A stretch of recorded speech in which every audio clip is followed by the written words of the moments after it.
So if we know that the tension max is 50 newtons, then we can say, and this is on a horizontal surface, so it's not vertical, so um, the force diagram is just, it's kind of like a table with the block and then the tube, and then the air is coming out towards you from this, right?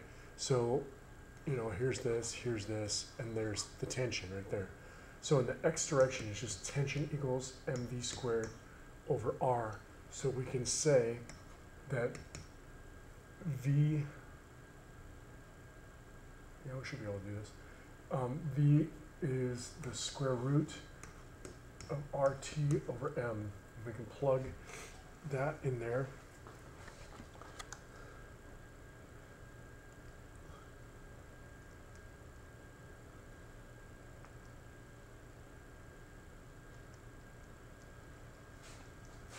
So that's basically 10, actually, 11 meters per second. So, yeah, probably the easiest way to do this. You can do this with torque. You could do it, I mean, gosh, you know, let's do it with torque. So if I do that, technically what I would do is up here, instead of doing this, I would have said omega squared r. Now, if I do that, then omega is, of course, going to be the square root of t over mr, right? So slightly different.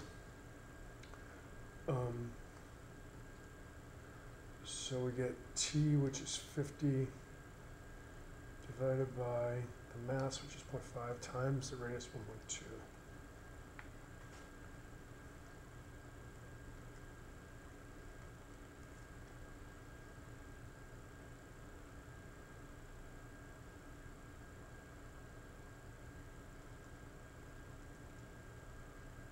Yeah, so we get 9.13 radians per second. Okay? Now, we know that torque equals I alpha.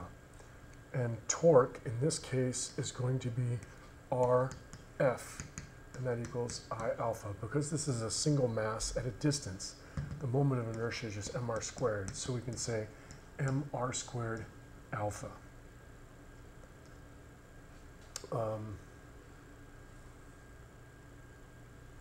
Okay, we know that.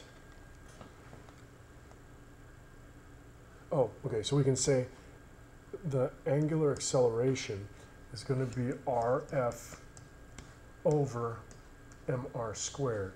So of course that r goes away, it's just F over mr. And what this tells us is this force that's being given is producing that acceleration. So if we say 4, now this is 4, not 50. This is 4 divided by the mass, which is 0.5, times the radius, which is 1.2. So we get 6.67 radians per second squared. So now we have our omega final, and we have our alpha. We know our omega initial is 0. So the question is, what's the number of rotations? Well, the number of rotations is going to be theta, right? But we're going to be finding this in radians. So if you want to know rotations, you have to divide theta by 2 pi. Okay, so that is going to equal the number of rotations. Now, in terms of these two things, we're probably going to use, what equation is going to allow us to come up with theta? Well, it's going to be omega final squared equals omega initial squared plus 2 alpha theta, right? So theta is equal to omega final squared minus omega initial squared all over 2 alpha. So then we can say omega final squared minus omega initial squared all over 2 alpha divided by 2 pi. And that should be the number of rotations. So obviously our omega initial squared was 0, remember, started from rest. So we're going to take 9.13 squared divided by 2 times 6.67.